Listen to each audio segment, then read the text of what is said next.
할렐루야 성도 여러분 반갑습니다. 구봉주 목사입니다. 주님 안에서 또 새로운 한 해가 밝았습니다. 2023년 어떻게 시작하셨나요? 지금 특별 새벽 기도의 기간입니다. 성도님들께서는 어떠셔요? 우리 감사님 교회는 이 새 한 해를 미디어 패스팅, 미디어 금식으로 시작을 하고 있습니다. 뿐만 아니라 특세 기간에 특별 새벽 기도회로 모여서 한 해를 시작하고 있는데요. 지금 300명이 넘는 성도님들께서 참석하고 계시고 또 온라인으로도 한 200여 명, 200~300여 명이 이 특세에 동참하고 계시고 또한 한 400~500여 명이 또 미디어 금식에 참여하고 계십니다. 와, 우리 감사님 교회 성도님들은 정말 훌륭하신 것 같아요. 지금 이 미디어 패스팅은 우리 자녀들도 하고 있어요. 어린 자녀들도 미디어 패스팅을 하면서 요즘은 아이들이 미디어를 하지 않다 보니까 셀폰을 멀리 하다 보니까요. 일찍 잔다고 해요. 그래서 부모님들이 너무 좋아한다고 이야기를 듣게 되었습니다. 성도는 우리가 하나님을 더 가까이 하는 삶을 살았으면 좋겠습니다. 저는 사실 몇 주 전에 그 톨스토이의 문학에 대해서 좀 이야기를 나눴어요. 그런데 영상 칼럼으로는 제가 제작하지 않았습니다. 그래서 오늘과 이번 주와 다음 주는 톨스토이, 러시아의 대문호죠. 톨스토이가 쓴 몇 가지 작품들, 단편 소설들에 대해서 좀 이야기를 나누면서 또 신앙적인 부분을 우리가 좀 나누었으면 좋겠습니다. 두 번에 걸쳐서 말씀을 드리려고 합니다. 톨스토이가 어떤 사람이냐면요. 이 사람이 러시아 정교회 출신입니다. 그러니까 기독교인이에요. 근데 이 사람이 굉장히 부유한 가정에서 자랐는데요. 젊을 때는 톨스토이가 참 방탕한 생활을 했었습니다. 그런데 어느 정도 철이 들고 또 결혼을 하게 되어지면서 그가 이렇게 글을 쓰기 시작을 했는데 그가 문학적인 소질을 드러내기 시작을 했어요. 글을 잘 쓰다 보니까 많은 사람들이 주목하게 되었습니다. 그러면서 결혼하고 또 아내는 남편의 글 쓰는 것을 돕고 후원하였습니다. 근데 이 사람이 사실은 교회를 다니면서 여러 가지 많은 비리와 부정을 보게 되었어요. 뭐 아시지 않습니까? 교회가 늘 하나님 앞에 거룩해야 되지만은 그렇지 못할 때도 있잖아요. 아마 러시아 정교회에서도 그런 모습 또 신앙적인 어떤 모순점들 이런 것들을 많이 보았던 것 같습니다. 그래서 이 사람이 기독교와 신앙에 대해서 굉장한 회의론적이고 또 비판적인 사람이었습니다. 그러나 그 사람의 신앙은 여전히 있었던 것 같아요. 그래서 그의 문학을 살펴보면 흥미로운 점이 어떤 면에 있어서는 조금 부정적이고 좀 회의적인 면도 있지만 또 그 속에는 꼭 기독교적인 색채가 진하게 남겨져 있다는 것을 우리가 알 수가 있습니다. 그 안에는 신앙의 문제, 또 하나님의 섭리 문제, 사랑의 문제, 또 인간의 정직과 도덕, 윤리에 관한 문제들이 담겨져 있어요. 그래서 톨스토이가 쓴 이 글들을 읽어보면은 굉장히 재밌고 또 특별히 예수 그리스도를 믿는 크리스찬들에게도 굉장히 유익하다는 생각이 듭니다. 오늘 그 단편 소설들 가운데 제일 유명한 한 문학 작품을 제가 소개해 드리겠습니다. 톨스토이가 쓴 책들 가운데 단편 소설 가운데 사람은 무엇으로 사는가라는 작품이 있습니다. 아마 읽어보신 분들 계실 거예요. 뭐 내용이 길지가 않습니다. 이 소설의 내용은 그렇습니다. 주인공은 두 사람입니다. 한 사람은 구두 수송공, 자기 옷 비싼 외투 한 벌 없는 그런 가난하게 구두 수선을 하는 구두 수송공 시몬이라는 사람이 있고요. 또 한 사람은 시몬이 어느 날 구두를 수선하다가 밖에 추위에 떠는 한 청년을 만나는데 그 청년 이름이 미하일입니다. 미하일. 그 사람과 또 시몬, 이 두 사람, 미하일과 시몬이 바로 이 작품의 주인공입니다. 시몬이라는 사람이 뭐 추운 겨울날 이렇게 구두를 수선하고 또 본인이 또 외투를 사기 위해서 또 돈을 모으고 또 뭐 외상을 하게 된 사람들도 찾아다니고 뭐 그런 일들이 있었던가 봅니다. 어느 날 시몬이 밖에서 추위에 떠는 한 청년을 만납니다. 그 청년을 보고 그에게 따뜻한 숲을 대접하고 또 몸을 녹이게 하고 또 이런저런 이야기를 나누면서 이후에는 이 청년의 딱한 사정을 보고 이 청년에게 구두를 수선하는 것을 배울 수 있는 기회도 주고 또 먹고 자고 할 수 있도록 도와줍니다. 참 사랑이 있는 사람이죠. 그래서 같이 이렇게 시간을 보내게 되었습니다. 근데 어느 날 손님이 찾아옵니다. 굉장히 부유해 보이는 어떤 신사가 찾아와서 자신이 신발을 신으면 너무 잘 떨어지니까 1년이 지나도 떨어지지 않는 그런 튼튼한 구두를 만들어 달라고 부탁을 하고 떠납니다. 그때 이 미하일이라는 청년이 그 신사를 바라보면서 이상야릇한 그런 웃음을 짓습니다. 옆에서 지켜보던 이 시몬이라는 사람이 얘가 왜 웃을까? 왜 갑자기 뜬금없이 미소를 지을까? 그런 생각에 의구심을 품습니다. 그리고 또 시간이 많이 지났습니다. 어떤 손님이 찾아오는데 이 여성 손님인데 쌍둥이 딸을 둘이 데리고 와서 쌍둥이들을 위한 구두를 주문을 합니다. 수치를 재고요. 그러면서 이런저런 이야기를 나눕니다. 이런저런 이야기를 나누는데 그 여성이 이렇게 얘기를 합니다. 시몬에게 말합니다. 이 두 쌍둥이는 사실 제 친딸이 아닙니다. 그런데 어떤 사정이 생겨서 이 어머니가 죽게 되어지고 그래서 남겨졌는데 제가 입양을 했습니다. 그러면서 입양 스토리를 막 얘기를 해주는 거예요. 그래서 시몬과 미하일이 그 이야기를 막 듣습니다. 이야기를 다 듣고 났는데 또 미하일이 이상한 얼굴로 막 웃고 있는 겁니다. 웃음을 짓고 있는 거예요. 굉장히 행복해 보이는 웃음을 이번에도 짓고 있는 거예요. 그래서 또 시몬이 이 친구가 왜 이러나 이렇게 생각을 했습니다. 그리고 그 어머니가 이 자매의 구두를 맞추고 또 호련히 떠납니다. 그때 갑자기 미하일이 시몬에게 이렇게 얘기를 합니다. 감사합니다. 지금까지 저를 잘 돌보아 주셔서 감사합니다. 그런데 저는 이제 떠나야 할 때가 되었습니다. 라고 얘기를 하고 호련히 사라져 버립니다. 시몬 머릿속에는 이 친구가 왜 갑자기 또 떠나지? 그러면서 이제 이야기가 거의 마무리가 되는데 사실 알고 보면은 이 스토리의 내용은 그런 내용입니다. 나중에 자초지정을 다 알고 나니까 알고 보니 이 청년이 그냥 일반적인 사람이 아니라 천사였던 거예요.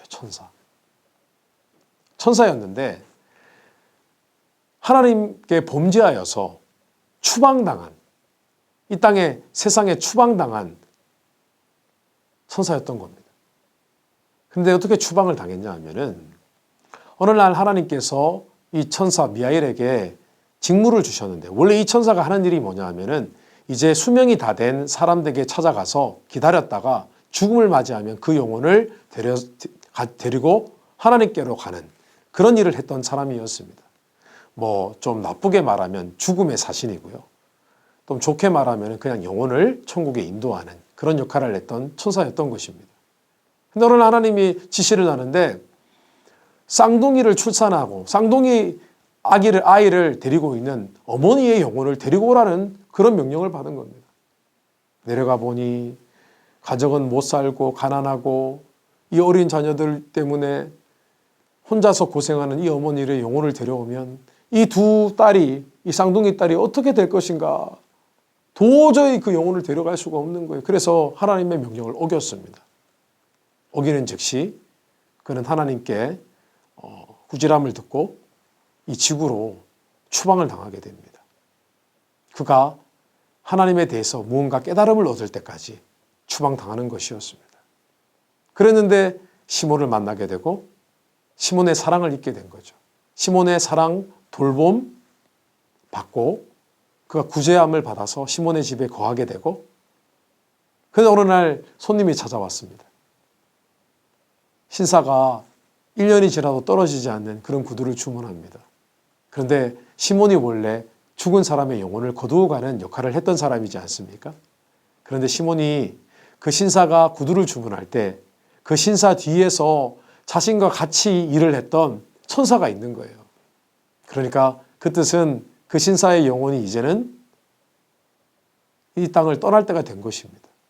그러니까 그 신사가 1년이 넘도록 떨어지지 않는 구두를 주문하는 것 자체가 허무한 일이었던 거예요. 내일 죽을지 모르는, 곧 죽을 사람이 1년 넘게 신을 수 있는 구두를 주문했던 것이죠. 아우, 그 시몬 옆에 있던 이 미하엘, 이 천사가 그 신사를 바라볼 때는 너무 안타까운 거예요. 사람이 당장 내일 어떻게 될지 모르는데 미래를 걱정하면서 구두를 걱정하니 얼마나 한심스럽고 우스웠겠습니까? 그래서 웃음을 지었던 것이죠. 그리고 이후에 어떤 두 쌍둥이 자매를 입양한 여인이 찾아왔을 때 천사는 깨달았습니다. 미하엘은 깨달았죠. 아, 내가 그 영혼을 거두어 갔다고 하더라도 결국은 하나님의 섭리 가운데 또 이들을 입양하는 사랑 많은 사람이 있었구나. 결국 어떤 다른 천사가 미하엘을 대신해서 그 어머니의 영혼을 데려갔던 것이에요. 덩그러니 이 쌍둥이 자매가 남았지만은 또 누군가 사랑을 베풀어서 입양을 했던 것이죠.